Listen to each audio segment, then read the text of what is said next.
कैसे मेरी ननद के लड़के ने मेरी आग बुझाई, यही बताने वाली हूं आपको विस्तार से इस वीडियो में। मेरा नाम संध्या है। मेरी उम्र 29 साल है। मैं दिखने में काफ़ी खूबसूरत और जवान हूं।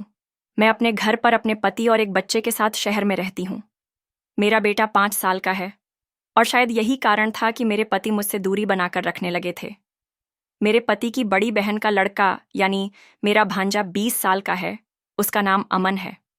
वो दिखने में काफ़ी स्मार्ट, हैंडसम और अट्रैक्टिव लगता है। ये उन दिनों की बात है जब अमन मेरे घर रहकर अपने कंपटीशन एग्ज़ाम की तैयारी करने आया था।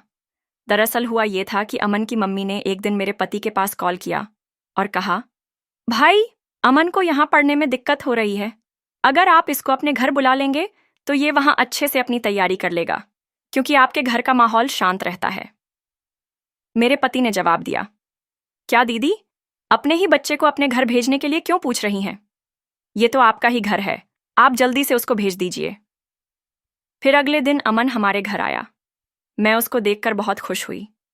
मैंने सोचा, अब कोई तो होगा इस घर में जो मुझे कंपनी देगा, क्योंकि मेरा बेटा स्कूल चला जाता है और पति ऑफिस चले जाते हैं, तो मैं अकेली पड़ जाती थी। जब से मेरी शादी हुई थी तब से मैं अमन को बहुत अच्छे से जानती थी। तब वो छोटा था और बहुत प्यारा था। जब वह हमारे घर आया तो मैंने अच्छे से उसका खातिरदारी किया। अगले दिन जब घर पर सिर्फ मैं और अमन ही थे और अमन बैठकर पढ़ाई कर रहा था, तब मैं अमन से बात करने के लिए उसके पास गई। मैं उसके पास जाकर बैठी। मैंने बातें शुरू की और देखते देखते हमने बहुत सारी बातें कर डालीं।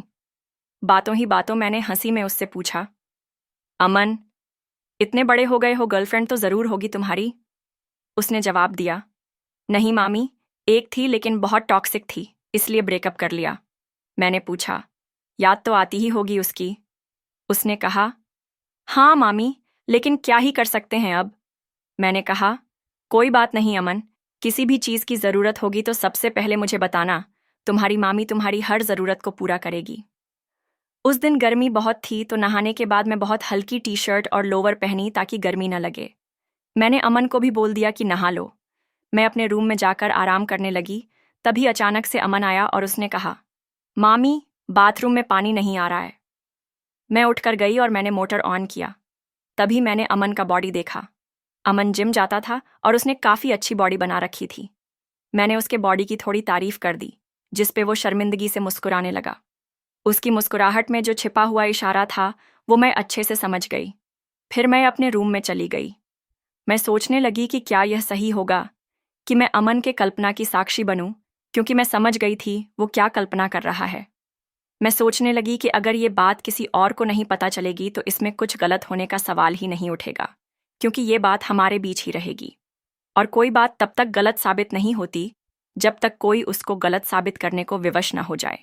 मैंने सोचा कि 5 साल से मेरे पति भी मुझे वो प्यार नहीं देते जिसकी मैं हकदार हूं, तो क्यों ना इस अवसर का लाभ लिया जाए जो मुझे मिल रहा है।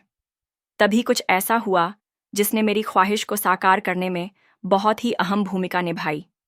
अचानक से बाथरूम से आवाज़ आई, मामी, ज़रा सुनिए। मैं भागती हुई गई। मैंने बाहर से ही पूछा, क्या हुआ अमन? उसने कहा, मामी, मेरे कपड़े बाहर ही छूट गए हैं, ज़रा दे दीजिए ना। मैंने पूछा, कहाँ रखे हैं तुमने कपड़े? उसने कहा, मेरे बेड पर देखिए। मैं भागती हुई उसके कमरे में गई। उसने वहीं पर रखे थे। मैंने कपड़े उठाए और लेकर गई। फिर मैंने कहा, मैंने कपड़े ला दिए। तब उसने कहा, मेरे पास तौलिया भी नहीं है, वो भी बाहर ही था, इसलिए मैं थोड़ा सा दरवाज़ा खोल रहा हूँ, आप इधर से ही कपड़े दे दीजिए। मैंने कहा, ठीक है। उसने हल्का सा दरवाज़ा खोला और उसने एक हाथ बाहर निकाला, लेकिन कपड़े ज़्यादा थे तो मैंने कहा, दोनों हाथ लाओ, तब ले पाओगे, ज़्यादा कपड़े हैं। तब उसने दरवाजे को थोड़ा सा बढ़ाया और दोनों हाथ बाहर निकाला। अब मैं उसके हाथ में कपड़े दे ही रही थी कि दरवाजे के पास मुझे एक बड़ा सा कॉकरोच दिख गया। दोस्तों, मुझे कॉकरोच से इतना डर लगता है, मैं क्या ही बताऊं। मैं बहुत जोर से चिल्लाई। मैं इतना डर गई कि समझ नहीं आया क्या हो रहा है। मेरे हाथ से कपड़े छुटकर नीचे गिर गए। मेरी आंखें पूरी तरह बंद थीं, लेकिन लगभग 10-15 सेकंड बाद मेरी आंख खुली तो मैंने देखा दरवाज़ा पूरा खुल चुका था। उसके सारे कपड़े दरवाजे के बाहर नीचे गिरे हुए थे और मैं अमन की बाहों में थी। इसके बाद दोस्तों, जो हुआ मैं क्या ही बताऊं। अगर आप कमेंट में पार्ट 2 लिख देंगे तो आगे जो हुआ वो मैं पूरे विस्तार से अगली वीडियो में बताऊंगी। तो आने वाली वीडियो देखने के लिए इस वीडियो को लाइक करके इस भाभी की नाभी चैनल को सब्सक्राइब कर लीजिए। मैं फिर मिलती हूँ अगली वीडियो में।